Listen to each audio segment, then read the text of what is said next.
are here in the Bahamas. We are going to make it right. If you became a millionaire, would you keep working? You know? Great job, brother. Just fun to meet Shelby. What's going on right now is California's trying to figure out. Don't eat. Something got pop your butt. Yeah. Oh, I can. Thoughts on the new intro? Yeah, I think, man, it's back. The echo's back. So if I close this, okay, that's good. You can hear me still, right? Yes, sir. Okay, I'll just have to open that back up when Tom comes on. Yep. So, no problem. Welcome to BitBoy Crypto, home of the BitSquad, the largest and greatest crypto community in all the interwebs. No channel works harder and moves the mic more than this one right here to keep you in the know about crypto. My name is Ben. We come to you live every single day at 11:30 a.m. Eastern Standard Time. Today is Thursday, January 12th, 73 degrees here in the BitBoy Crypto studio. Me and TJ are going duck hunting tomorrow morning. We're going duck hunting. Yeah, we're going duck. So we'll be out in the morning, but I guess who's going to do the show tomorrow? You know? I think it'll be DZ and Drew. DZ and Drew. Wow, two of our biggest D's. Literally. Yeah, very big, very big. Is it just duck hunting, or is there going to be any other birds? There might be some other birds. There ain't gonna be no sandhill crane. Yeah. Tell you that much. Well, that's what I remember when we did that. It was just like anything that flies. Yeah. So, what do you guys think about the new intro? If you guys like the intro, make sure to smash the like button. And if you don't like the intro, also make sure to smash the like button. Yeah. All you gotta do if you're watching on mobile, X out of the live chat, hit the thumbs up button for like, and then go back into the live chat. If you're watching on a smart TV, bottom left-hand corner of the screen, more actions, more options, hit react, and then like this video. Crypto name says killing animals is wrong. Oh, no. But it feels so great. It's part of survival. Yeah, well, you know what? Each person out there has their own opinion. If that's your opinion, then, you know, more power to you. I don't think that there's necessarily a rule book outside maybe the Bible. So I don't know. You said it's wrong. It's wrong according to your opinion. That's okay. Yeah. So I don't judge people for not liking when animals are killed, especially if you're a vegan, you don't eat animals or animal products. My favorite kind of person, though, is not a vegan. It's not a vegetarian. It's a fruitarian. Have we discussed this? Yeah, I think we have. A fruitarian we have. It's been a long time, though. Yeah. Fruitarian will only eat fruit that falls naturally off a tree. They'll literally sit under a tree and starve to death waiting for that berry to fall. Okay, so killing people is wrong? Yeah, I would agree with that. Yeah, I think so. Somebody said something about Avalanche. Why do people think I'm bullish on Avalanche all of a sudden? I'm not. We discussed it this morning on Twitter Spaces, actually, on around the blockchain brunch. BitBoy, will you ever be a vegan? No. No, I could not be a vegan. I don't like vegetables, green beans, that's it. All right, let's get going here. Guys, big day today. The book publishes today. Super exciting. A lot of you guys will be getting your copy today if you ordered it. Also, don't forget to, if you didn't, make sure to go get it. All you got to do is go to bitboycrypto.com and then click on book right here and scroll down. You guys can find out different places to buy it, Amazon, Barnes & Noble. But here is the book tour. Wow, we've got almost all the locations done now. We're still working on 2 for the book tour, but the dates are all out. And I believe if you click these, they open up to an Eventbrite. Yeah, so you'll have to fill this out. It's a place where you're going to put your Ethereum address for it. We're going to give you an NFT for coming to the meetup. So we need to know if you're coming before you come. It's how we judge the amount of space that we need. So make sure to go to bitboycrypto.com/book, get the book, and then go and find the city closest to you. So I haven't decided 100% what we're going to do with follow-up cities. I know there's a lot of people that want me to come to Ohio, that want me to come to Seattle, want me to come to Dallas. So we'll see what happens. Crypto Face buying his copy right now. You know, that's a true friend right there. True friend. Crypto Face was actually the inspiration for this book because he's a great trader. He's an incredible trader. He knows nothing about crypto. So I wrote this for you, Crypto Face. I wrote this for you. No, I'm just kidding. Crypto Face, are you still long-term bearish on Bitcoin forever? Did you Or are see stacking up these days? Yeah, he crushed it last night. I don't know if you saw. Yeah. I mean, I think it was like 150K profit on a trade. Pencil necks out in full force. What I hear. Yeah. Pencil necks are back. Yeah. Pencil necks. So yeah. Okay. Well, cool. Somebody said I should go to Boise. I don't know if I'm going to Boise. You ever been to Idaho, TJ? Actually, I haven't been to Idaho, but I'm it's actually on my list. It's a sneaky cool state. 70% Idaho is national forest. A lot of really beautiful nature out there, and places that can't get a lot of privacy. Well, you know what I always think of when I hear Idaho? I know what you think of. What? Idaho. You already know. Yeah. Dang. Been using that joke since I was in the 5th grade. I didn't even know what a hoe was. I thought it was a gardening tool. How is it that we actually. always have Tom Crown on like CPI days, Fed days? Like he's on again. It's like, are we doing this on purpose?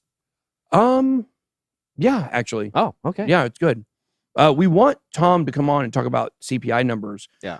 Because he's able to make deductions from that to determine whether or not we need to buy soybeans. That's the number one thing I've got out of following Tom is buy the frickin' soybeans. No doubt about it. I want to get Face on the morning stream sometimes too. Because Yeah, we haven't had in him a on while. this one in a while. He comes on ATB a lot, but Well, I don't know what's been going on with Crypto Face. He's been kind of MIA, hasn't he, for a while? He's back now? nah, he's in the. I mean, I guess he's just hanging out in the Discord. Yeah. He's just chilling. He sleeps He's been chilling. Sleeps Hey, in. He's back streaming, though. You know what I mean? Let's go, Tom. Yeah. That means money Bitcoin's going to time. go to 200K. Addresses on chain.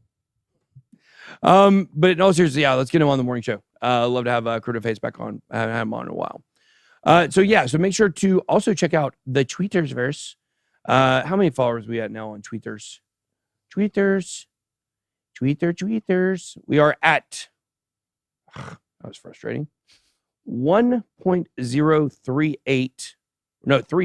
million. Hey, we ticked up on YouTube. Did you see that? I did. We're at 1.47. Finally, that's an all-time high for us. Going in the right direction with the YouTube subscribers, guys. We're just holding our own. Yeah. You know, we say within a range of about 10,000 for a year. But we're here now. We're growing forward. We got some really cool videos for you guys. Hope you guys are enjoying those night videos. Gonna have a lot more of those videos for you guys. Got a few new styles we're gonna try as well. Hosky token in with the hashtag Ada Gang. Oh God, I'm not supposed to say that. Oh yeah, they kill Cardano community. Cardano community. They're much Hey. more sophisticated. I had a meet with Cardano Foundation this morning. Yeah. With Justin Williams. So, all right. Don't forget to follow me on Twitter. You can get access to the book here. We are doing a giveaway. I think it ends today or tomorrow. I think is when that ends. Nice to see people bullish again. All-time highs aren't coming soon, but Bitcoin's going to have a couple nice rallies this year. And I believe we are seeing the beginning of a run up to maybe 25K to 30K in the next 10 to 15 weeks. You see something pretty similar? Yeah, I'd love to say. We actually on Basement Show on Monday, we were calling for 19.1 by Friday. So I'd love to see that happen. I don't know if it will at this point, but we did get a pretty strong move. But yeah, I can't wait till we get back above 20K. Man, it was moving insane last night. Yeah, I was freaking out last night. Yeah. You know, because I've been long and shorting, not at the same time, but bouncing back and forth because it's been in these ranges. I got pretty wrecked last night. That candle that went from 18,000 to So I think 18,350. Yeah, like in a minute. Yeah. You were trying to catch the short on 18. Yeah, I learned a valuable lesson because sometimes I'll just hit it. I'll put the take profit and the stop loss after it fills. Not the smartest decision always. When I forgot it moves that fast. Yeah. Isn't that crazy? It didn't for a long time. It's coming back to life. I forgot that I'm used to it only moving in dollar increments, like $1 at a time, So let's see. Who is that? Somebody said they made their first profitable trade last night. And guys, if you did get the book, make sure to go to Amazon. If you bought it from Amazon or Barnes & Noble, make sure to drop a review there. We need to build up, pretty strong set of reviews to help the book keep going and educating people on crypto. All right, let's get into, is Frank here today? Frank is here, but I think we're having Tom on. Oh, we're having Tom. That's right. Yeah. Tom. God, always forget about Tom, even though he's on very important days. Yeah. All right, here we go. Look at the markets real quick before we move to that section. Crypto is 22,272. Exchange is 535. 882 billion market cap. Getting closer to that 900 billion. And volume's coming back. Yeah. Like triple the volume we've had for a long time. Wow. Yeah, absolutely. $58 billion. Somebody said, have I forgot Kevin O'Leary on the FTX issues? No. We've not forgotten that. We will be revisiting that pretty soon. Bitcoin dominance back down, 39.6%. ETH, 19.2%. I think we could be about to see a mini altcoin season. What do you think? How many? How many altcoins? No, how many of an altcoin season? Oh, say it again. How many? Like when you say mini altcoin season, are you talking about how many? 2 weeks many? Or like 2 months? Stuff gets like 30% pumps, 30-40% pumps. Yeah. I don't have a time range necessarily. It'd be really interesting. AJ, could you actually go look and see what Ethereum and XRP were doing when Bitcoin rallied in January through February of 2019? Yeah. Well, and speaking some of this, speaking of Tom Crown and Litecoin, Litecoin has a halving, talking about fundamentals. They had a halving in 2019. They've got a halving in 2023. I believe it's in August. Yeah. So that could... It would be known as Lighter Coin after that. Yeah. That would be... that's one that definitely had a strong move in the bear market before. I remember doing well with that in 2019. Did it? Because I don't remember that. I remember the halving happening, and I don't think it moved like people thought it would. I think it's 3x. It went from like $30 to over 100. I'm pretty sure. Yeah. Can I get your Ben Hancock if I send you my copy of the book? Here's what I'll say. If you guys can hold off sending your copies of the book here for now, we're going to do the book tour first. If we've got a location, we're going a good representation of America. So if you're not going to be able to attend one of those events, then we'll probably work something out afterwards where people can send in a book and maybe get it signed. So I want everybody to get a signed book. If you want it signed, I don't know what the big deal is about my signature. I'm not a ball player, officially anyways. So, but it's cool. I sign it. I never know what to sign. I sign Ben Armstrong, AKA BitBoy Crypto. Yeah, there you go. You think I should add the AKA? No, I mean, that's a good way to do it. That'd make the first edition signatures worth more. All right. Okay. Let's look here. We got Bitcoin coming in at 18,123, 24-hour volume at 30.5 billy. Ethereum at 1386. Tether coming in at $1. Great for Tether. BNB 282. XRP 37 cents. Cardano, what did it just say? 24 cents? I mean, that's a 30% pump. Oh, yeah. Like at 21% on the week. Yep. Wow. Look at that. Dogecoin, not as big of a move as some of the other coins yesterday, maybe based off of the rumor of a Twitter coin. So, yeah, let's look at the biggest gainers of the day here. Yeah. If you go to the week, you can see we're in a mini altcoin season. Yeah, really. I know. I was thinking that a second ago. It's like, we already kind of have moved. Yeah. Avalanche up 20%. I don't know if we'll ever really talk about how I feel about Avalanche, but Flow with a 15% move. Wow. It doesn't usually move. So, okay. Near Protocol, 15%. Bitcoin Cash, or for the week, 17%. Flow, 26% for the week. Bitcoin Cash, 20.26. Immutable X, it's Kevin O'Leary project. Stay away from that. Axie Infinity, Aave, man, Gal, look at that Gal pump. Let's organize by the week. I guess the Rock taking his picture or the tweet down. I guess that was enough to get an extra 10% pump there. Look, I'm personally bearish on Gal. I just don't like it. Same way I don't like Avalanche. I don't think the people behind Gal are bad. Like I think the people behind Avalanche are bad. But look, I can have my mind changed. I can. If the mobile game thing, the 15 mobile games they bought, a mobile gaming studio, that is interesting to me. Yeah. So that's the first thing they've really done that I've been like, okay. They own several gaming studios. They've got tons in development. The mobile is the key, though. Yeah. Mobile's the key. That's their forte. Lido, Aptos, Zilliqa, Mutable X, Flow. You guys see a lot of movers, 25%.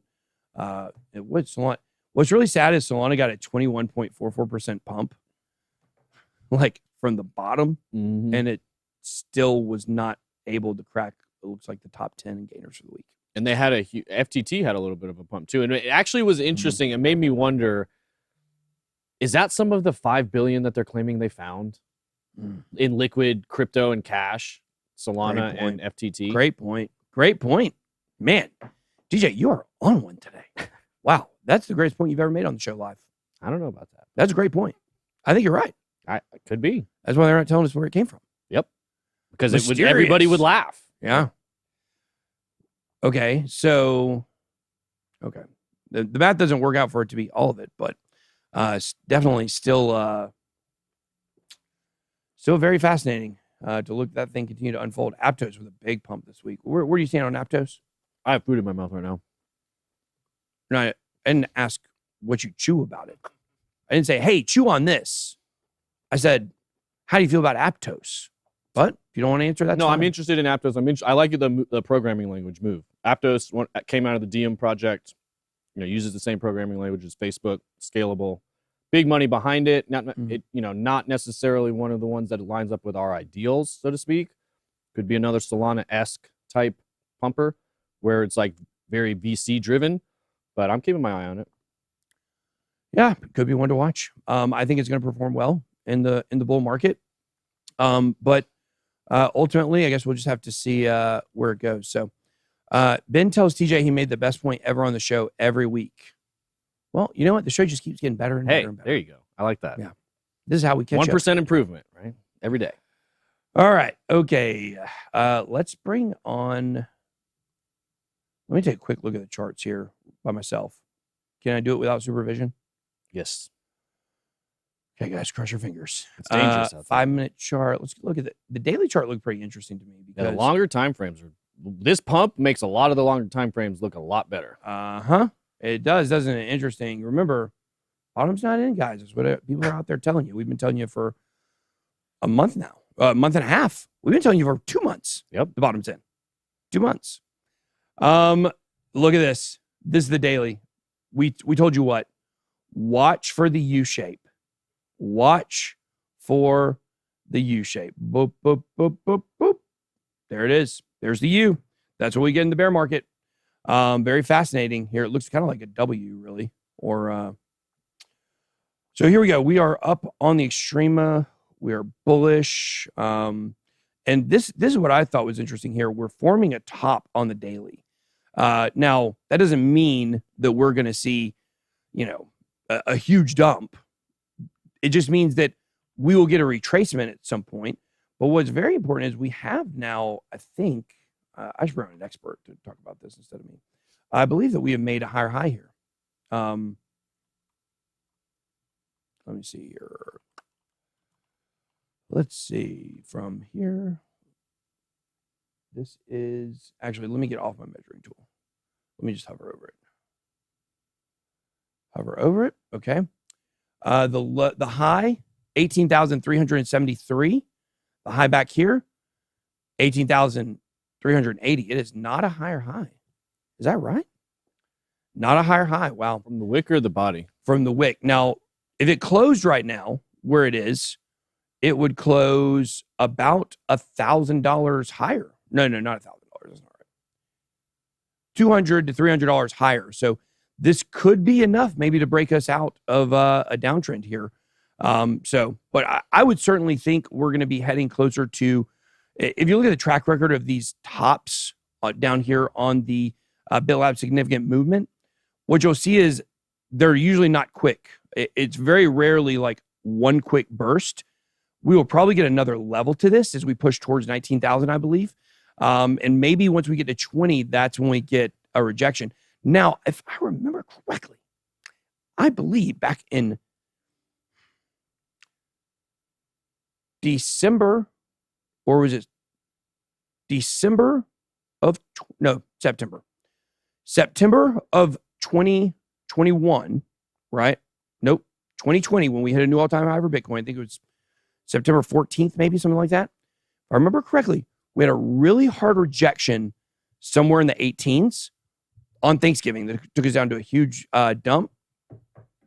It was December. It was December. I don't know why am I saying September? That's when things started moving, but we hit all-time highs in December. That's right. So Thanksgiving, we had a massive dump at 18,000. and then it pumped again. 19.1, it got rejected again. So I would pay real close attention to that 19.1 number. 19.1 is a very key level. Yeah. Yeah. So, once we get back above 20, I think 20K is the 7K of the last cycle. I agree. I think it's going to hover right there. So, all right, let's call freaking Tom in here. Tom. Let me bring him on here. VMix. There it is. Is this the right show? There's that Tom. There's Tommy boy. Tommy boy. What's going Ben, on? Congrats on the book, man. Thank you, man. I got to get Appreciate myself a copy. That's big. Yeah. That's huge. Good to be on. You guys always bring me on the spicy days, so I'm happy to be here. Well, you got the spicy glasses in your mansion, and you're This floating real microphone. mansion. Yeah, 100%. Very real.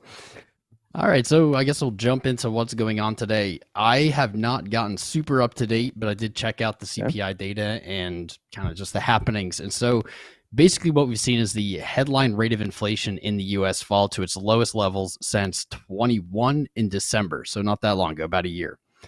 This encourages the hopes that the Federal Reserve will soon be able to stop raising interest rates. The consumer price index fell 0.1 from November, bringing the annual change to 6.5, down from 7.1 in the previous month. And the monthly drop in the index was below analysts' forecasts for no change, but the annual rate was still in line with consensus. So it's not the biggest CPI data out ever. It's not huge news, but it is a little bit better than what analysts were forecasting. And basically what we can take from this is the decrease in the headline rate of inflation in the US in December suggests that the Federal Reserve again will soon be able to stop raising interest rates. Now, Powell spoke a few days ago and said, they really don't plan on softening in this year. They said 2024, but these, people are looking for a pivot. Pivots happen over time. They have to start with something, and they're going to start with these numbers coming in lower, less aggressive interest rates, and then eventually looking for a pivot. So this may lead to a decrease in the value of the dollar and a decrease in bond yields. As a result, stock futures may rise, gold futures may rise, crypto futures may rise. As non-interest bearing assets tend to perform better when bond yields fall. Lots of analysts believe these figures are not enough to prevent the Fed from rising rates again, and at the next meeting giving it continued strength in core prices. So we'll find out in February. But if we look at the charts are in line with kind of what we would expect for these softening numbers. If I kind of crank these over. Crank them. Crank them over to the dollar. Right. This is kind of a cool chart I found the other day. On the daily, we have a huge kind of supporting ascending trend line here from the lows in May to January. And if we look at the dollar, it kind of just broke this trend in today's candle. Kind of what Frank was talking about. It looks like there was a bearish divergence on the on there as well somewhere. So we've been seeing that. Definitely. I think on the weekly time frame, I believe maybe even the monthly potentially, we're seeing higher highs in prices. RSI, momentum oscillators, not really lining up with that. So definitely some bearish divergence. But we're seeing weakness in the dollar. If we look, I'm going to do these really quick. We look at gold. We see some strength in gold. Great. S&P 500, this chart, you can't really see anything. Whoops. Little strength here on stocks as we're seeing them rebound. This is S&P 500 looking for like 4K. Not too bad.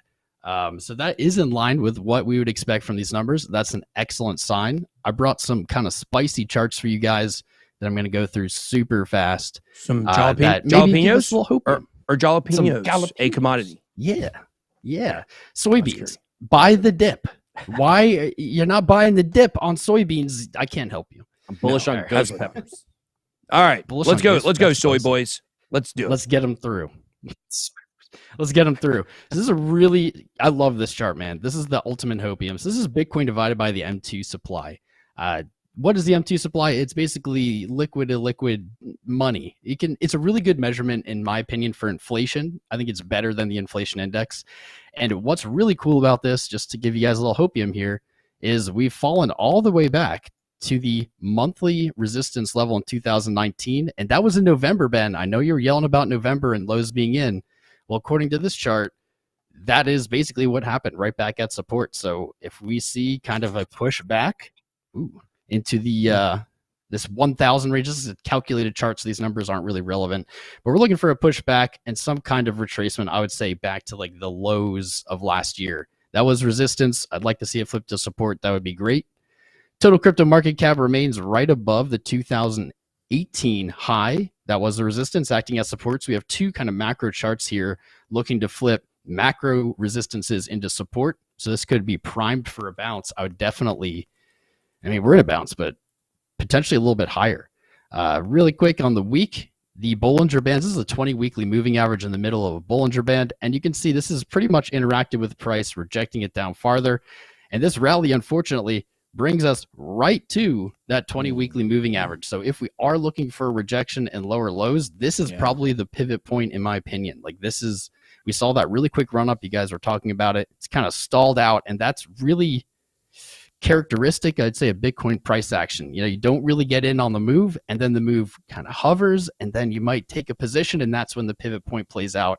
And I could see it playing out kind of in two ways here, really generically. So I could see a move up to that 20,000 area you guys were talking about. Maybe wait, it could go up or down here? 20 weekly. It could go up it or down. It could go up or down. Guys, it will 100% go right. It will not go left. That's my prediction. Nice.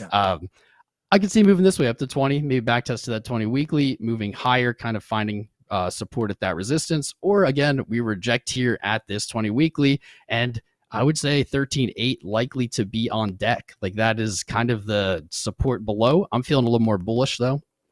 If we look at the weekly moving averages, we see our 20s coming down here. I think this is the 300. We have the 400 right below us at 13.8, likely acting as support.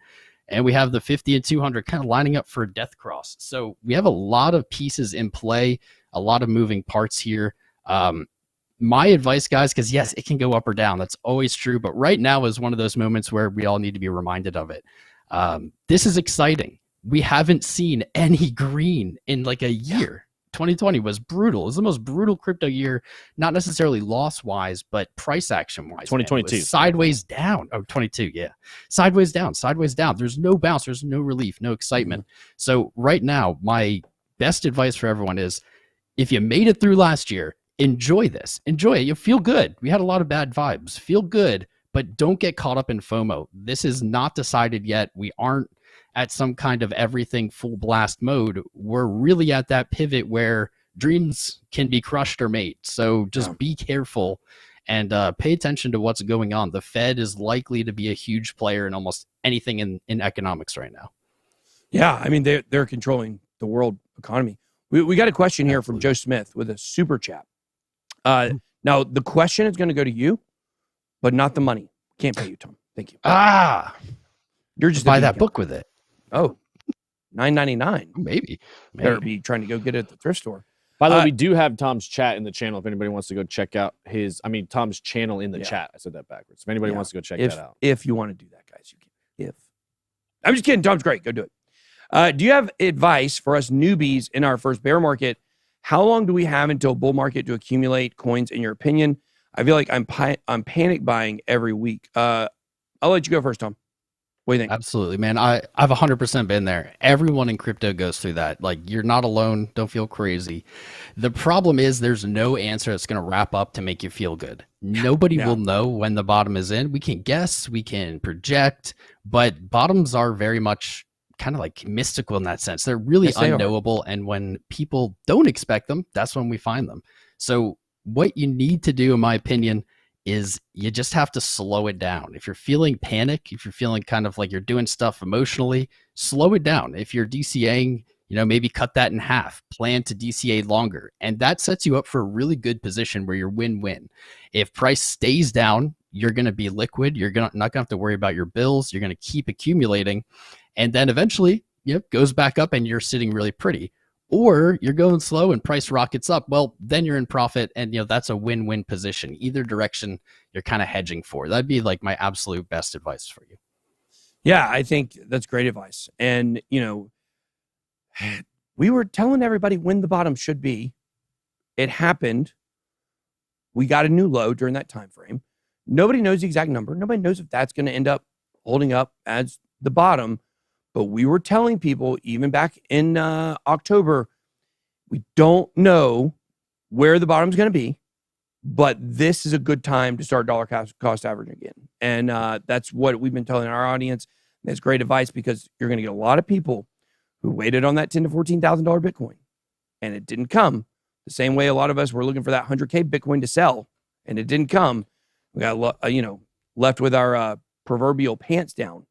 And so people certainly on the way up, they're going to be kicking themselves even more than I was for kicking myself for not selling at the top. It's worse to not buy at the bottom than it is to not sell at the top. Well, and that's why we keep telling you guys time and time again, too. The time is more important than the number. Yes. The time frame from the halvings and all that sort of stuff is critical. We only have one thing that's worked in the history of Bitcoin. It's the halving. Is the only thing that has some semblance of relevancy in every single cycle, to where you can kind of look and figure out where highs should be, what time they should take place. Same thing with the lows in the bear market. So we went right through it. We said, here we are. Everybody was telling us we were crazy, and now a lot of people are starting to come to our side on it. So, Tom, let's talk about. Do you believe there's a rate hike coming next month?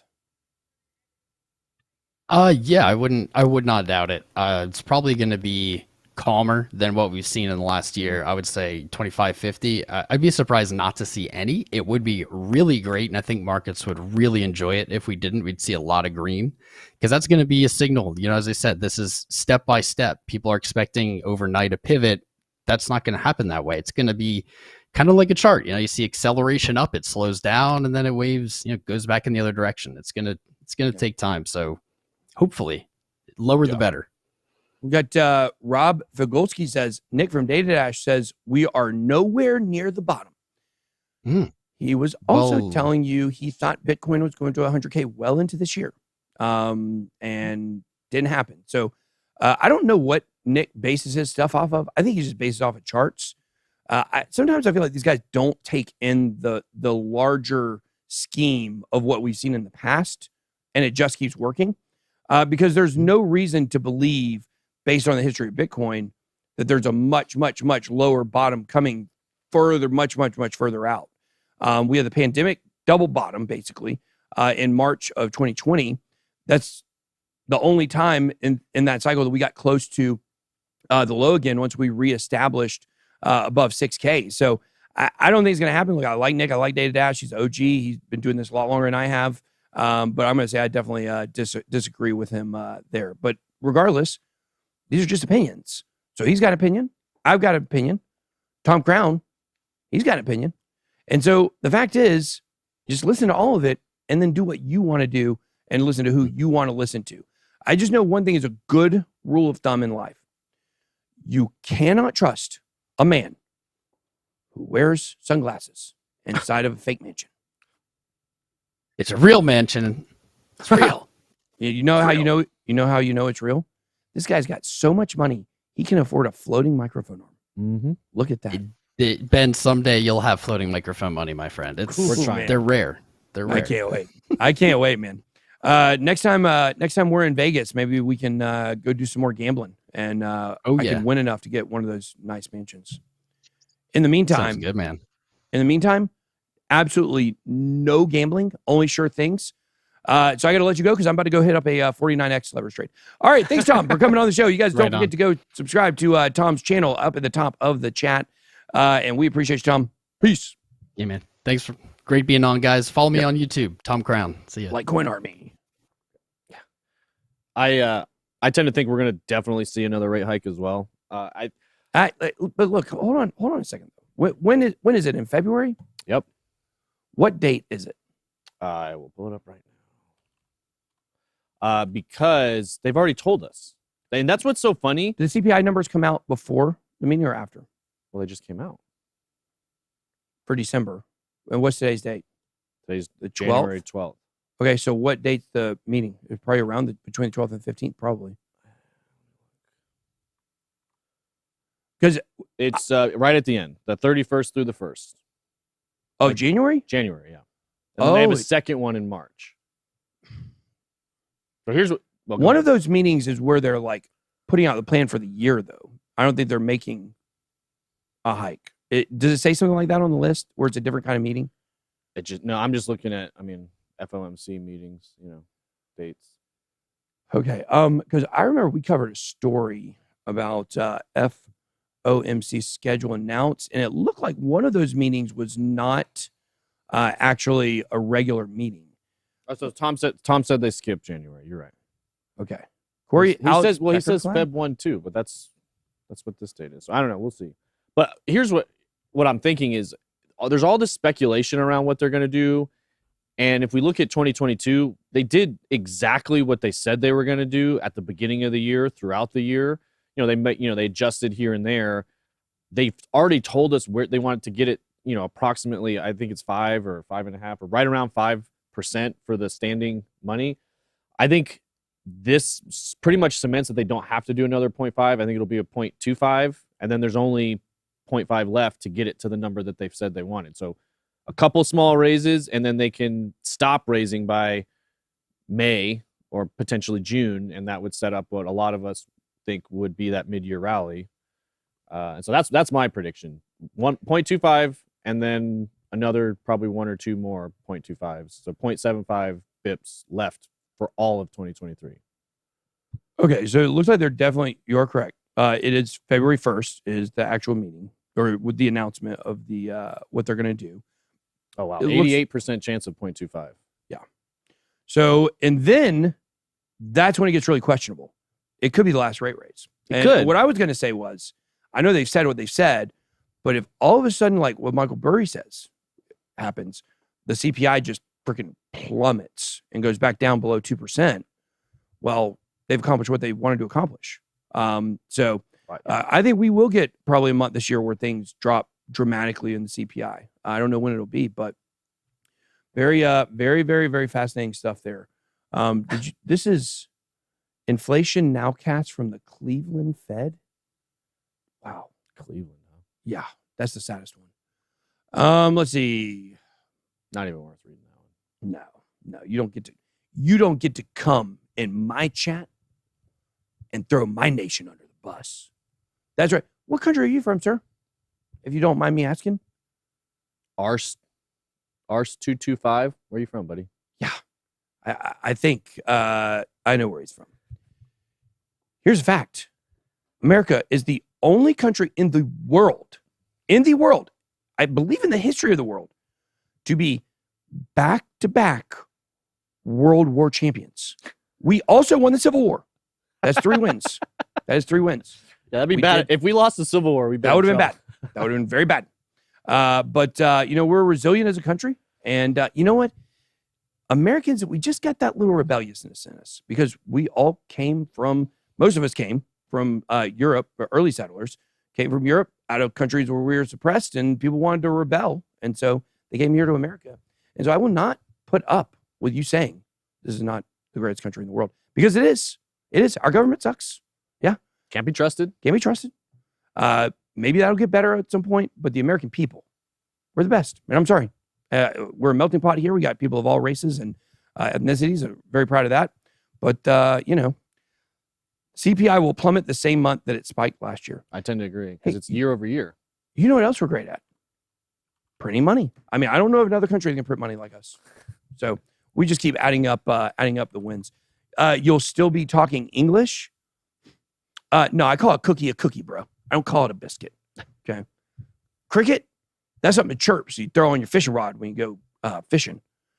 Ben, will you please bring Sologenic on the channel? I don't know. Maybe we'll see. We've talked to him before. All right, moving on here. Get to the news. CPI data, we already looked at that. Consumer prices fell 0.1% in December, in line with expectations. So there you go. You see, it is on the bell curve. Now let's see here. This here's 8% down to 6%. If you noticed on the way up, it was very thin. There was not a wide spread. Have we seen the widest spread in this? That would have been 9 and 5.9. Yeah, I mean, that's 3.1%. That's 30%. If it were to drop 30% from here, you would be looking at 1.7, something like that. So 5.7 minus 1.7 will put it about 4, approximately 4%. That could be a big drop. That could happen potentially. Fuel oil slid 16.6%. That's great. They pointed that out. Not massage oil. Massage oil actually up for the month. How do you know? What's that? How do you know? Great question. You've been I don't. purchasing massage oils Well, month over DJ, month. this is very awkward for me now. Yeah, well, I do know we're going on a hunting trip this weekend. Well, full body massages may be available. Oh wow. So- Uncle Tim's doing massages out there. Hey, Uncle Tim's the best. I bet he is. You get on there and crack that back. He uses mustard. Yeah, mustard. I didn't tell that story on the show. I should tell that story on the show one day. Oh my gosh, it's a great show. Or a great story. Policymakers are now weighing how much further they need to go with interest rate hikes. Fed so far has raised its benchmark, borrowing 4.25%. Guys, the cheap money's coming back. Free money's coming back. That's what you got to understand at this point. Unbelievably, such a quick amount of time. See, people thought this was going to drag on forever. Years and years and years and years. We are in a recession. But, guys, this is going to be over pretty fast, I think. And we're going to get another crisis. I don't know, maybe 2030. You know, it won't be too long if they're going to turn the money printer back on. 13% of Bitcoin supply back in profit as BTC breaks above 18.2. And I believe the miner profitability level is like 14.5. It was 14.5. So maybe somebody can check that out and see. Hunting with Robert Kraft. I almost said that. What were we talking about Robert Kraft yesterday for? He invested in FTT. FTX. Yeah. All right. I think the miner profitability is like 14,500. Maybe somebody can check that. I haven't checked it out in the recent weeks, but we're getting pretty far above that. Now, here's a chart that shows the trend in the Bitcoin percent supply and profit over last year. You guys can see right here. The orange line is percent supply and profit, and we have now gone above the average here, and we are up this mark right here, 16.5K to 18.2K. This means the percent in supply profit is 60.5%.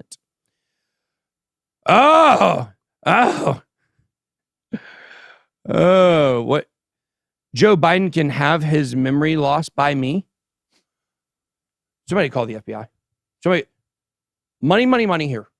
A super chat with some worthless currency, nobody knows what it is now admitting that he is the person who gave Joe Biden amnesia or Alzheimer's or both. This is unprecedented. I guess, somebody's going to have to go to his country and find him. Which He isn't in a country. He has no country. He has no country. Is this Peter Griffin? Is this Peter Griffin? From Family Guy? Yeah. He decided he wanted to have his own country. Started his own country in his yard. Yeah, that's pretty. Yeah, what was it called? Road something? I can't remember. Peter Griffin in the chat. I tell you what, man. Great show. You ran your course. But great show. Seth MacFarlane's supposed to be on 9/11 plane. You knew that? No, I didn't know that. Oh, you did know that? No, that's crazy. Oh, Seth MacFarlane straight up should have been on the plane. He was late. He literally got to the gate as the plane was taking off. Wow. That close. Mark Wahlberg also was supposed to be on the plane, or maybe it was Donnie Wahlberg. I think it was Mark Wahlberg, but he didn't even make it to the airport. He just didn't go, I think is what it was. But yeah, Someone tipped him off, huh? We've never brought us money. Thank you so much for creating money. There, Mr. Seth MacFarlane. Historically, cyclical lows in the price of crypto have usually formed from a majority of investors going underwater. Although previous bear markets saw even higher supply, recording losses than the last couple of months. And here's the Bitcoin price. That's a good looking chart, but that's just a 24-hour chart, I think. Nope. Nope. That is, he says keep up the good work. Well, thank you, money. You're back. Triple M's back in the house. Yeah. M3 money supply. What's that? I said he's M3 money supply. M3 money supply. Money. Okay, so this is actually from the last few days. Moving on. It's a bull flag right there. That looks nice. Yeah. A bull flag? Mm-hmm. Man, that was such a big move last night. I mean, I haven't seen a move like that in. When's the last time it moved like that? It's been a long time. I mean, up, you mean? Either way. I mean, it moved down pretty fast with all the collapses, obviously, but Yeah, I mean, I guess FTX collapses. What I last time I said it moved like that. it's been stuck since November. Yeah, pretty much. So, yeah. All right. Samsung to launch Bitcoin ETF in Hong Kong because you can't launch one here. Specifically, Samsung said the listing of the Samsung Bitcoin Futures Active ETF on the Hong Kong stock market would take place on January 13th. Yay, we still don't have one in America. What's more, earlier in June, Finbold reported on the South Korean company beginning the production of the efficient and energy-saving Threnum chips. I love Threnum chips. Eat them. Num, num, num. Which are compatible with specific integrated circuits. You do not want to eat these chips, guys. You will become a robot. Machines known to be effective for mining Bitcoin. Blah, blah, blah, blah. So there we go. Boring story, great story. You like it? Boring story, interesting development. Samsung wanted to watch as this develops on a hardware side of things, but they're not gonna put out sexy stories. But they will be a player as the hardware develop. Like they're I think #1 manufacturer of smart TVs in the world. Yeah, all my TVs are Samsung. Yeah, that is gonna be smart TV integration with blockchain is gonna be big. It's just gonna take time. Mark Oakley, Georgia game, recognized fame. I like that. Yeah. You guys see the shirt here? You see what it says? Game recognizes fame. Back to back, undefeated. Yeah. Actually, any of you guys, I don't know if you guys know this, we have another project we're invested in called Players Lounge, where they do a lot of content NIL with Georgia, LSU, a lot of those big SEC teams. I was actually on the phone with Keith today. So if you guys want to check that out, go check out playerslounge.io. Yeah, I saw Aaron Murray made a TikTok yesterday talking about David Pollock right in front of Nick Saban saying, this is the new dynasty. It's a new day. I got a question. So when you judge quarterback, Georgia quarterbacks, you judge them strictly on their college performance, I would assume? Yeah, I mean, we really only have one. Well, some people would say great quarterback from Georgia that went to the NFL. Right, and that's which you're saying, Matt Stafford? Yeah. Yeah. So basically they had the rankings, Stetson Bennett 1, Stafford 2, Murray I think 3 or 3. And you pretty much agree with that? On there? I don't remember who they had 4 and 5. Yeah, I would say, man, we missed a real good opportunity to have Justin Fields be our quarterback when we stuck with Fromm. But look, you got to give it to Stetson. Stetson's the greatest. It's hard to argue Stetson's the most important player in the history of Georgia football. Over Herschel Walker? Yeah. Now, look, they won one championship with Herschel. He won a Heisman. Stetson. That's what makes what Stetson did even more unbelievable. He didn't win a Heisman. Probably going in the 6th round. But he's responsible for 2 championships, and he was responsible for it. He had to go down and get touchdown drives. Obviously not in the championship game, but against Ohio State and as well against Alabama last year in the championship game. You got to hand it. Hats off to Stetson Bennett. What a freaking champ. That guy, ice cold vein. It doesn't matter how stupid he looks throwing an interception. When the game's on the line, he's going to go right down there and he's going to get a touchdown. So I hope he somehow ends up on an NFL team and makes a team somewhere and maybe gets a chance to start a game somewhere in his life. And who knows? If Aaron Murray couldn't be a starter in the NFL, going to be hard to see Stetson do it. But, he's got that almost Tim Tebow-like quality, where you can't keep him down. So So somebody in the chat said Gal Games teaming up with Alienware. That is pretty interesting. They're very cemented in the gaming space. So Alienware. They do all. Is that like one of those sashes that they wear, or like space boots? Kind of the point of aliens is they're supposed to be nude, right? They're supposed to be like nude, genderless creatures from the future, which is us in the future. That's what they're all trying to turn us into. Genderless aliens. That's what Joe Rogan said. What do you think about that theory? Genderless aliens in the future? Well, if you think about the way that aliens are depicted, gray, maybe green, but you can't tell the gender by looking at them, and they're naked, which means they got no genitalia at all. And so the idea is that the more humanity tries to push towards, just not having any gender or any concrete thing about yourself, that's what we move to eventually. And they're visiting us from the future. I'm just glad I'm not going to be around to see it. I'll say that much. I did see something crazy though. Elliot Gonzalez. There's an AI rendering of when you ask AI to render human civilization over time, and it starts basically with the monkeys and they're changing and doing all this different stuff. Then it gets to humans, and then the humans start evolving into machines, and eventually it becomes all AI machine. And somebody's just like, how does this make you feel? This is what AI thinks the future is going to look like. Pretty interesting. That's very concerning. Yeah. I mean, I've always said the number one threat to humanity is everybody's too focused on aliens. It's robots. Have received the book here in the UK. Oh, you got your book. That's awesome, man. Good job, Kenny. Most people in UK are not getting it until March, I think. It's a good Kenny. Yeah, well, good Kenny. We like Kenny. We love Kenny. We love people named Kenny. Okay. All right. Mark, there's an alien right there.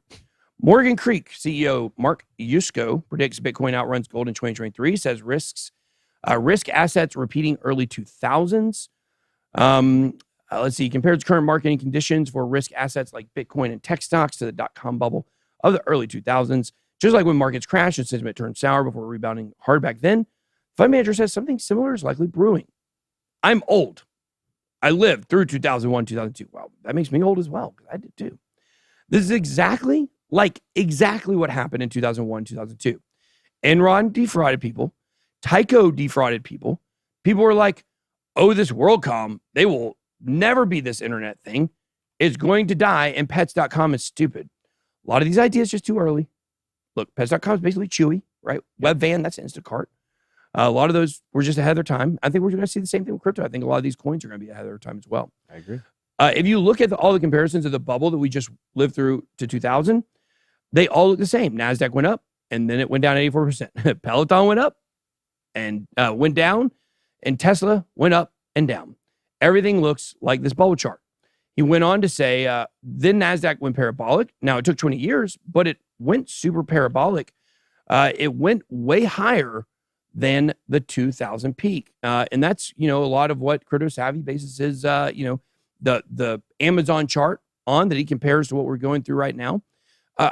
Savvy, if you're in the chat, or somebody send him in here to super chat, because I need your money, Savvy. Thank you. I need your opinion. What number, if Bitcoin goes to number X, would you say, okay, I'm wrong and it's not going to go down to $4,000 and it looks like a regular Bitcoin cycle? What number would Bitcoin have to hit for you to say that? And that's the number we're going to be looking at. So, okay. If I read the Bible, Ben, it is actually the garden of vegan before you sin. I just would have had to take a big old bite out of that snake. I don't care. Or serpent. I just would have had to just take a bite out of it. Snake meat. The Snake meat. other white meat. Hey, when I went down to ask my father-in-law if I could marry my wife, they had just killed a rattlesnake. I think his sister killed it. Dang. And I ate rattlesnake as I was. You ate it? They ate it? Yeah. Yeah, I could have right there. Ate it. Yeah. Wow. It's weird. It's like each little vertebrae is like a piece. It's almost like ribs in a sense, I guess. That's what I remember. Maybe that was 15 years ago. Maybe I don't remember correct, but I think it is correct. We're seeing all kinds of numbers. What's that? A lot of people guessing at that number. I don't know if that's really what he said or not. Somebody says 20, somebody says 30, somebody says 40. Somebody Which says number? The Savvy number. Oh, the Savvy that number. you were just asking about. I would probably say 40. That's 40. A pretty strong number. No, I think upper 40s. I think you'd probably go closer to 50, honestly. Because if I remember when we had the second rally last year, or 2 years ago, excuse me, I said, what number would it have to go to where you say it's invalidated? He said 50,000. And it went to 50,000, and then it came back and crashed. So that was that exit liquidity. Exit liquidity. I don't, I wonder about that, Mr. X, still to this day. Maybe I just message him. He'd probably respond if he's still out there. It just feels like I was used a little bit, that exit liquidity pump, that second pump. It's got to keep going, keep going. Didn't go. But who knows? Was he doing it intentionally, or was someone doing it to him intentionally? And that's the information I got. But we will never again trust someone that we at least don't know in real life. And never trust anyone when they tell you they know where the price is going, because they don't. They can think they know, but they don't know. Nexo under investigation in Bulgaria for alleged money laundering tax offenses. Let's see here. If you need your money laundered, you should just try Sudster. I love Sudster. Sudster's a great company. Yeah. Definitely. So that's how we got our entire new house cleaner at our house. I was from Sudster. Admit it, Mr. X was all BS. No, that was all legit. Everything he sent me was real. We talked about a lot of stuff that was real. But at the end, the two main things we were counting on him on did not happen. So, it is what it is. I certainly passed you all the information that I had. But was it true? Was some of it true? Definitely. Was all of it true? Apparently not.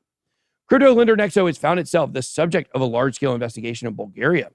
As prosecutors look into possible money laundering, tax offenses, computer fraud, and other crimes. And Twitter said, Nexo said it was cooperating with the relevant authority and regulators. It's always gone the extra mile. Let's see here. Comes after BNT reported their Sofia offices had been raided. Man, they're having a tough time, aren't they? They just left America. Yeah. I mean, I'd say any of those type of products are going to have a tough time for a while. Do you see this?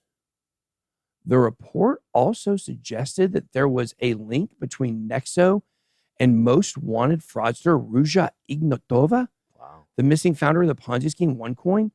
But official statements have yet to mention OneCoin. That would be crazy. Should we go find her?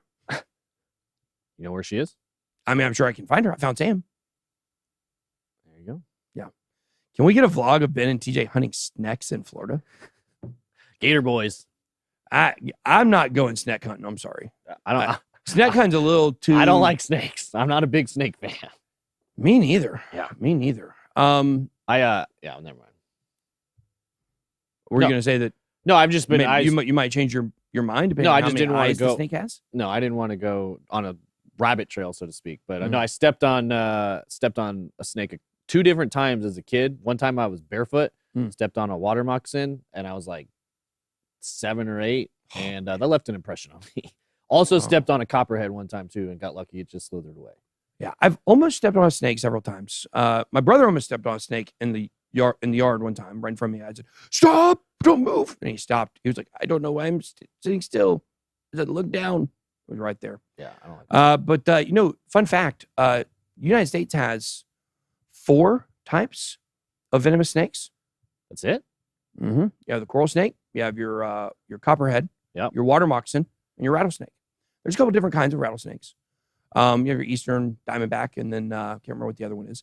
But long and short of it, there's basically 4 types of venomous snakes in America. They all live in Georgia. Isn't that cool? All right.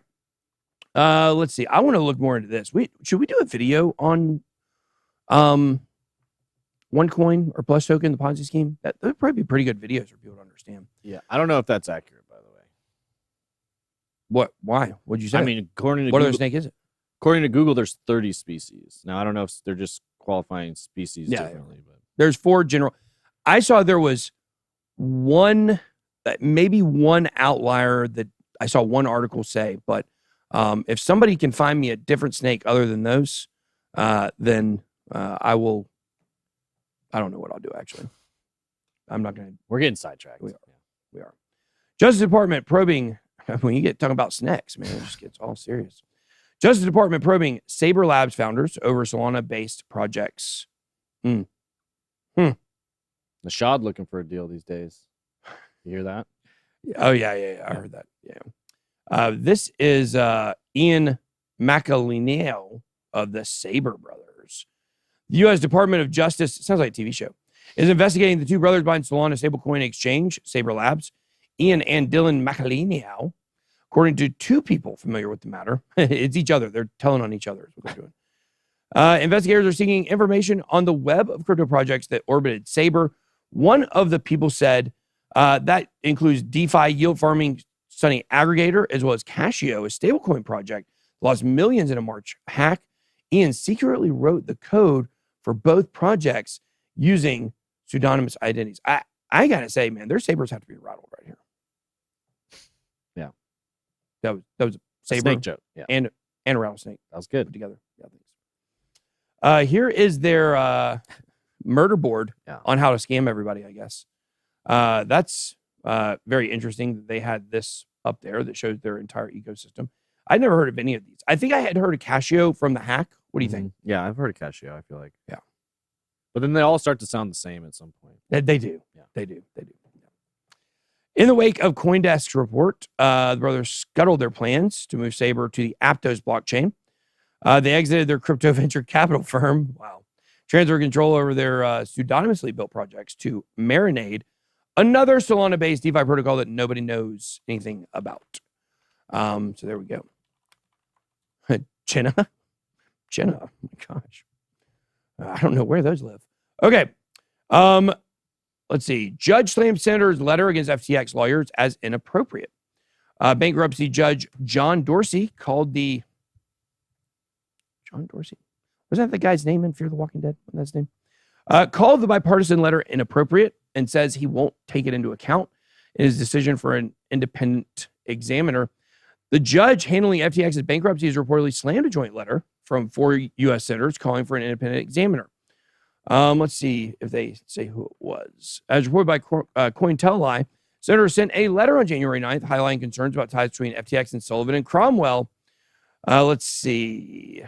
The letter was sent to Judge Dorsey on January 9th by a bipartisan group of senators, John Hickenlooper, Tom Tillis, Elizabeth Warren, our favorite, and Cynthia Lummis, questioning the appointment of Sullivan and Cromwell and supporting a motion for the appointment of an independent examiner. Do people see the conflicts of interest? There's only a small handful of attorneys that places like this at this scale get. Yep. Right. And, there's overlap between people that worked at this law firm and this law firm representing this person who was here. I mean, you saw in the Bahamas, you got the brother of, Sam's lawyer representing FTX US, which the bigger law firm there is who's in charge of all the real estate down there. So it's just so many conflicts of interest, man. I don't know if we're going to see another thing like this where all of a sudden all these exchanges go insolvent at one time or companies go down at one time and they're all in bankruptcy, to where this really comes out and is out in our face like it is now. And people really need to pay attention to what's going on right now with this. Well, the other thing is because once you get to this level legally, a lot of times it's a lot more political than anything. Yeah. God, Bitcoin is pumping right now. 18,720. Whoa. 18,720. Let's go. Golly, man. Tell you what. Do you have a? No, it didn't fill, of course. Of course. Yeah, of course it didn't fill. Of course it didn't fill. Let's see where it is right now. Is that right? Yeah, sure enough. Well, I tell you what I'm going to do, DJ.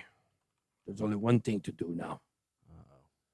You short only one thing. Short the market. Short the market. 18. It's at 18.7. You don't want to wait. Mine's at 18,650. You don't want to wait to see if it gets all the way up to that 19.1 resistance? No, it's not going to go there. I don't believe it's not going to go there.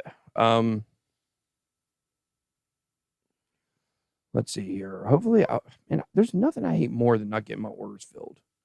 You know what I mean? Yeah. And Big Guy's really finicky sometimes. Like, just go ahead and fill my order for me, and we won't have any problems. No problems. Okay. Short the market. Short the market. Okay. Stop limit price must be. I feel like I would. I feel it's still moving up. It's about to hit 18.7. 18.702, 18.707, 18.709, 18.17. I might watch it pump here for a second. Yeah, I'd give it a second. Well, it looked like it slowed down. Like it hit that wick and it started coming back down. Usually when that happens, it's not gonna. It's gonna stabilize, and then if it's gonna make another move, it'll make another move. 18. Okay, all right, man. Get a higher. 18. Wow. Wow. Okay, there it goes. Holy. 18. I had a good stop loss in, so it doesn't matter. Holy crap. Yeah. 18.8. I think it can get to 19. You think it can right here, right now? I'm not right this second, but in the next 24 hours. Oh, man, it's 18.8. Oh, it's about to go. Oh, Now it's going the other way. yep. Man, this is fun. Yeah, this is what volatility feels like. It's amazing. It's amazing, isn't it? Put is trading view. Yeah, there you go. Let's We can see. see. Okay. Oh, man, don't tell me. Don't tell me I missed it. Don't tell me I missed it. Go back up there and fill. Go back up there. Yeah, this is a very exact science right here. What's going on? There's nothing worse than freaking chasing a fill. Yeah. You know? Because, guys, I got a show to do. Like, I can't just, like, what do y'all think? Y'all think I can just, you know? We need a volume profile on this chart. Is this your login? This is Frank's. Because mine's I purple. want to see where His is purple. I'd have to sign back in. the volume. All right, guys. Well, we did it. No, I did not mark it by, actually. Good try. Good try. I did not mark it by. Let's see. And I got none of my order filled. So that's perfect. They're all scared. So now it's going to dump all the way to back to 17,000. And I'm going to not got my order There it filled. goes. God, mother chucker. So I'm saying it's hard when it's moving this quickly and this volatile to get a good stop, a good spot to actually get your order filled. Make people sign a waiver. That's funny. Make them sign a waiver. That's on them, whatever they do through BitSquad. I can't control what people do on BitSquad. If they want to copy trade, they want to follow my trades, it's up to them. My wife says it's a bad idea. She said we shouldn't do it. What do y'all think? The people want it, though. Golly, man. You know how many times this happened to me in the last, 2 days? 12. That I just didn't get my word. Even though the number went up and showed, it was just too quick. It flashed and didn't get there. So now this is definitely breaking some new ground here because now we have the highest wick since what day is this? November, the day of the collapse. November 9th was when things started tanking. This is the highest we've been since then. Full recovery, guys. Full recovery. Full recovery. This mother it's still going down. It's still going down. I'm going to be really sour the rest of the show. I'm usually so sweet. Okay. FTX founder Sam Bankman-Fried denies stealing user funds and repeats claims of solvency in new post. I couldn't believe this. He's The basically way he taught, he's so... That South Park depiction of him was so great because it nailed it. Yeah. Sorry. In a Thursday morning Substack post, FTX co-founder SBF denied allegations that he stole billion users' funds and suggested that Binance CEO CZ conducted a months-long effort to bring down FTX. Let's see here. Oh, this is golly, look at that FTT pump. Yeah. Same day that they said they found $5 billion. Case against SBF was constructed with the assistance of Caroline and Gary Wong, both of whom pleaded guilty to charges of fraud. Now, we haven't heard anything from Dan Freeberg after his proffer deal. FTX plans billions of altcoin sell-offs. How will market react? Interesting. Bankrupt digital currency trading platform FTX Derivatives Exchange may soon offset the balance in the crypto industry with its planned sell-off of altcoins worth $4.6 billion worth of altcoins going to sell off. It was revealed by one of the company's attorneys, Andy Dieterich. Total sum of $5 billion in liquid assets have been located, and there are plans to sell off the stated value. As part of the need to gather funds, firm, it's official. Never getting my order filled. Never getting my order filled. How many books does my page have? I think there's right at 200 pages in this version. I think there will be a paperback. And when the paperback comes out, it'll be a longer amount of pages because the book will literally be shorter in height and width, but longer in pages. So, all right. Should FTX be granted permission to liquidate the altcoins as planned, the market may react with opposing views to general expectations. While there is a huge certainty the prices will fall, the fact that the bogus sum is a summation of the monetary value of different tokens will largely help cushion the impact of the potential sell-off. You understand what that means? Say that again. Basically, here's what it means. Some of these coins are basically worthless and have no liquidity. FTX was the only company that was giving them liquidity. Yeah. So it says 5 billion now. Guys, you probably ain't got nothing to worry about with the market dumping. That's what they basically said. Yeah. That is very, very, very interesting there. So I wonder what their holdings are. We can't see them anywhere, can we? Let's see if we can Google it. FTX crypto holdings.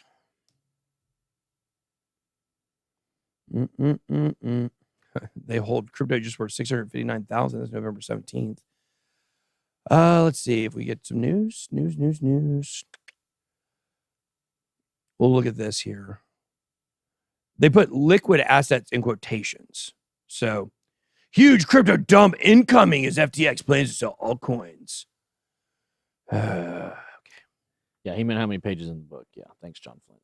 What's that? You said books in the page, but they knew what you meant. No, actually, it's a pop-up book.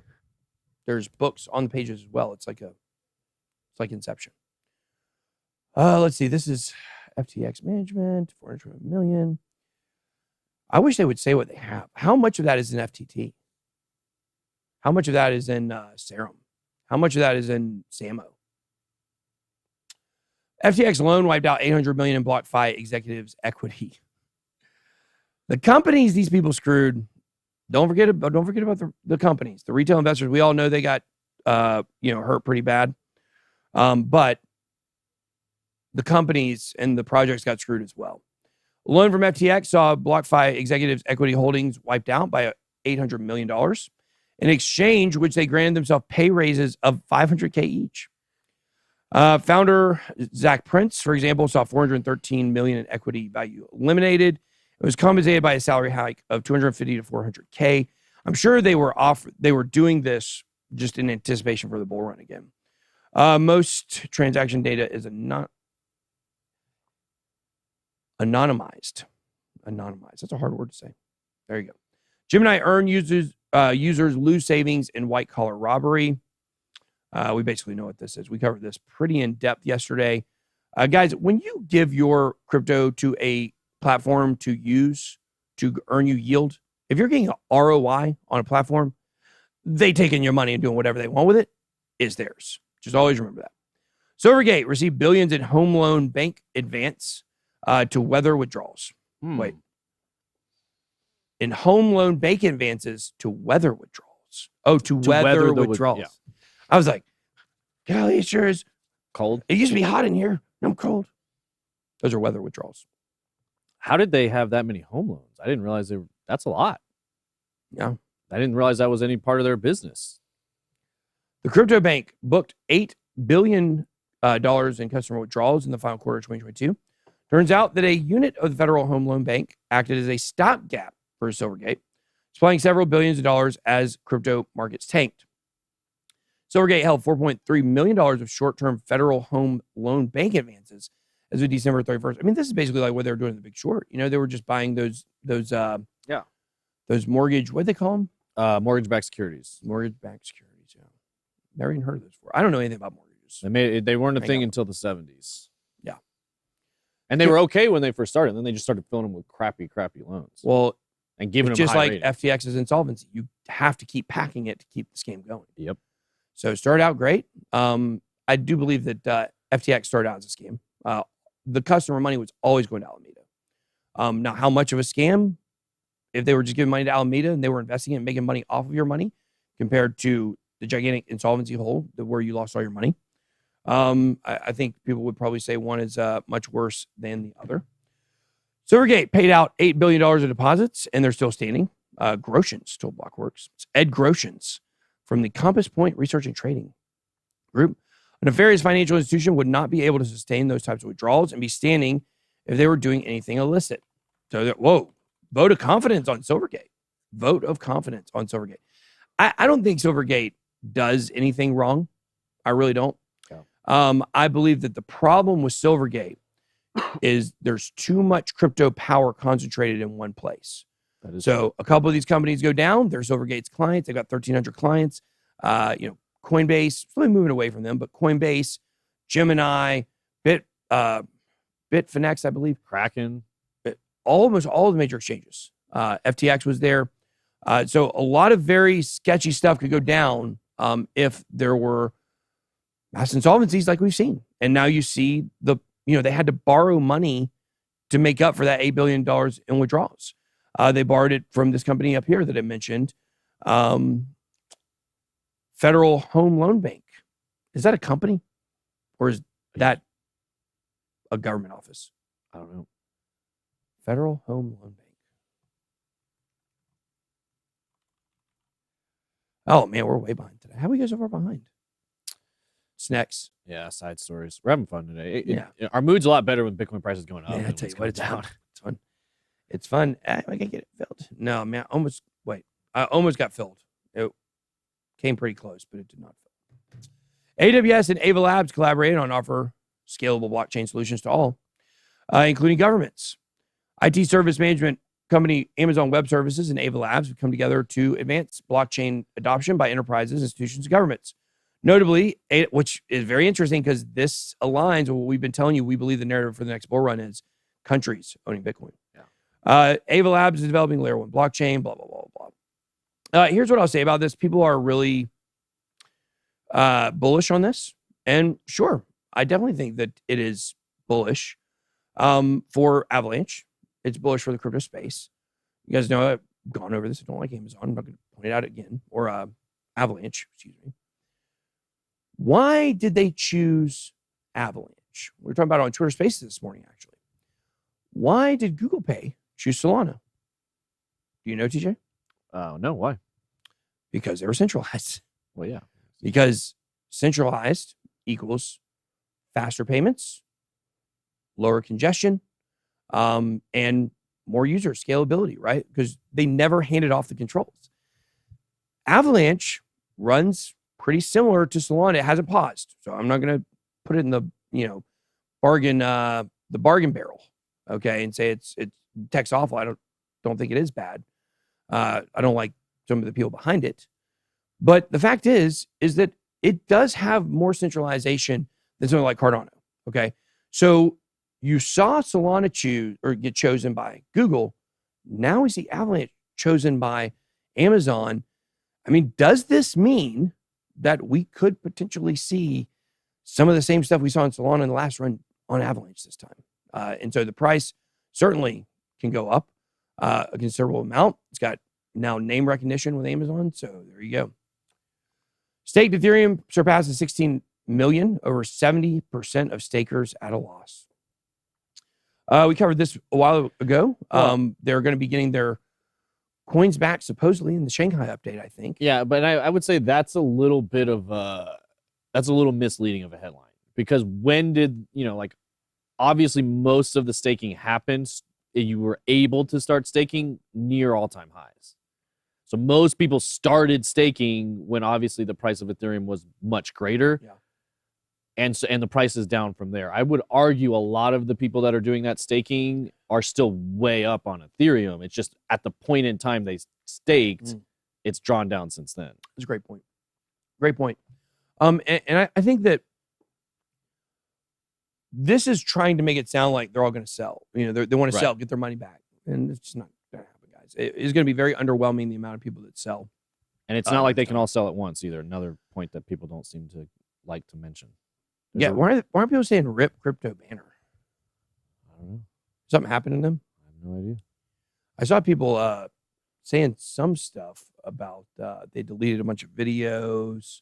I mean, if anything, I saw somebody they made an announcement about selling half of their stuff, trying to wait for 10K. I mean, that's the only thing I really saw on Twitter. Yeah, which is not that. Let's see here. All right, I think seems to be working fine with it. There's something has occurred at Crypto Banner in the last week. I don't know what it is, but they did delete a bunch of videos, and so I saw something else. Can't remember where it was. I wish I could find it. I don't think they're in trouble or anything. No, certainly don't wish that on them. We like Rand. We like Crypto Banner. If I just send him a message, he'd probably respond to me 6 or 7 days later. He's not a great responder. But to be fair, on Telegram, I'm not either, because I only check it once a day. All right, let's move on. What we got left? XRP. XRP, where's my XRP army at? Throw the X up in the chat. XRP can't be confiscated by government, says ex-Ripple director. Here are 3 reasons why. Very interesting. Neither the XRP buyback nor confiscation. Why can I not? I would have struggled for the rest of the show to say that. Sometimes that happens Why? with me with words too, where it's just like it's a word I know, it's a word I can read, I just can't see it sometimes. Yeah. Matt Hamilton explains. Ripples. Man, this girl's everywhere, isn't she? The Coin Ledger girl. Coin Ledger, wow. Great place to do your crypto taxes. She looks nice. Yellow turtleneck. Yeah. Looks Sure. like she's definitely kept up with her expenses and kept orders. Balanced checkbook. Yep. Let's see. Ripple's former director of developer relations, Matt Hamilton, once again addressed the XRP community, clarifying rumors of a possible government buyback of the token from the market. Like last time, he stated that such course of action would not be possible. The main reason being, value of digital assets is ascribed by their users. There's a small but very vocal minority of the XRP community that's promoting a crazy idea of the U.S. government buying back, confiscating XRP from U.S. citizens. Yet, for some strange reason, compensating them hundreds to thousands of percents above the market. It makes for great clickbait to say that you're going to get $37,000 per coin. Great clickbait. But is that really possible? No, I don't think so. XRP and Bitcoin have no intrinsic value. The value is determined by a set of transactional rules devised by a decentralized group of people. Did I accidentally, when I picked my phone up just to check that, cancel the order? I did. Let's see. What confiscation? He's talking about, I guess, if they consider it a security. Wow. We're talking about, let's see. They came for my Bitcoin. No one said anything. They came for my Ethereum. And people just laughed. They came for my XRP. They bought it back and gave me $37,000 coin. I can see it. And that's the way the quote goes. According to Hamilton, it's impossible for 3 reasons. It's confiscation. First, the developer notes XRP is a decentralized cryptocurrency and cannot be seized without forcing key holders. Second, it's easier for the government to create its own digital token if it needed to for its own use. Finally, if the U.S. government restricts everyone from using XRP, it would kill any use of the token, and it would simply be replaced by a fork. What about 10,000 spoons when all you need is a knife? What about spork? Isn't it ironic? Okay, all right. Landis Morissette, what do you think about her? I mean, a little Are you in or out? A little before my time. Hmm. You know, I don't have a strong opinion either way. Yeah, fine.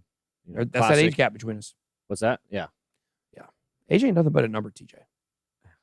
Just remember that. that's what they say. Big boy. All right. Ripple touts crypto utility as major driver for 2023. On January 10th, Ripple published a company blog highlighting its industry insights for the coming year. As the dust settles from last year's contagion, it feels good to say last year's contagion, doesn't it? It does. It predicts that there will be a focus on real-world crypto utility this year. Yeah, that's all that exists in a bear market. Ripple leadership team is certain crypto utility will play a major role in 2023. The focus on real-world applications will help propel the new era of CBDCs, said Cindy Young, managing director of Europe, and also our favorite way to spell the word Cindy. Let's see. You ever made when anybody named Erica spelled AIRWRECKA? I have not seen Erica. That's a heck of a spelling. Erica. Yeah, it's like Airman from Mega Man 2. Somebody was talking about Mega Man. I had an Uber driver talking about Mega Man the other day. Anytime somebody talks about Mega Man, it makes me think of you. Just because I told you the story? Yeah. My resiliency is all due to Mega Man 2 and my dad not letting me get another game until I beat it. So really wanted that Marble Madness, but it did not happen. Marble Madness kind of sucks. So wasn't that big of a loss. XRP address activity and social dominance spikes. Here's impact. Well, price up 7%. There you go. All right. Quick hits. Cardano DeFi activity source 36% as ADA opens 2023 with big rallies. $1 billion will be injected into Web3, DeFi, and GameFi. Cool. People will buy groceries as well. Ukraine Bank finds stellar blockchain brings key advantages. We do remember when they were announcing they were wanting to work with Stellar on their stablecoin, I believe that was. Yep. That was 2 years ago. Man, 2022 was such a blur. It's like it just came and went. A lot happened. Like everything major was either 2 years ago or this year, I think. Doesn't it feel like that? Yeah. Outside of the war in Ukraine, I guess. El Salvador has just approved law to allow it to issue Bitcoin denominated bonds. So there you go. Trying to unload some of their Bitcoin, maybe. They're trying to buy part of it. They're trying to get people to give them. They're doing the Michael Saylor, the MicroStrategy thing with their government bonds. Yeah. They're trying to use their citizens' money to go buy more Bitcoin. Pushing 19 right now, 18.9. Oh, and I did not get my order filled. I'd be very careful. If you can get it close to 19, 19.1, that'll be probably a strong. Yeah, let me do that. 18.9, 18. We can wrap the show. 18,995. You too can short the market for only 18,998. Okay. Wait.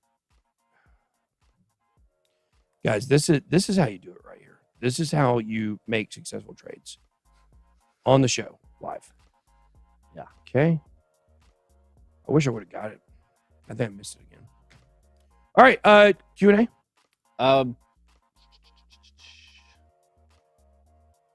There was one. There was one question. That's all we have on the show. One question. Basically asking when you take profits, do you ladder them out 10%? I don't. 20, 30, I'm not 40? a ladderer. I just rather be done with it and We're stop. the same. I'm the same You way. know, I don't understand. Like part of the success in leverage trading is having a big stack to leverage. Yeah. Right. So if you got 10 Bitcoin to leverage, okay, as long as you have stop loss, you're fine. That's a percentage. Like a 5% move is a big move on that much Bitcoin, right? So when you're looking at, be super embarrassed for me to tell everybody that. So, hey, Macy. Okay. Does Ben eat snakes? All right. We've already established. Yes. All right, guys. That's all we got for today. Me and TJ are going duck hunting. Yeah. So just saying, you guys remember what happened when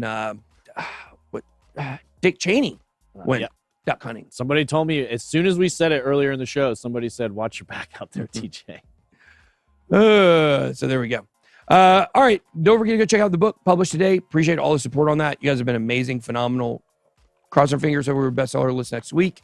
And I will see you guys back for another video later. Yeah. But I'll be back with a live stream on Monday. If you guys want to come hang out with us in the basement, we're going to be live in about 10 minutes. So I got to be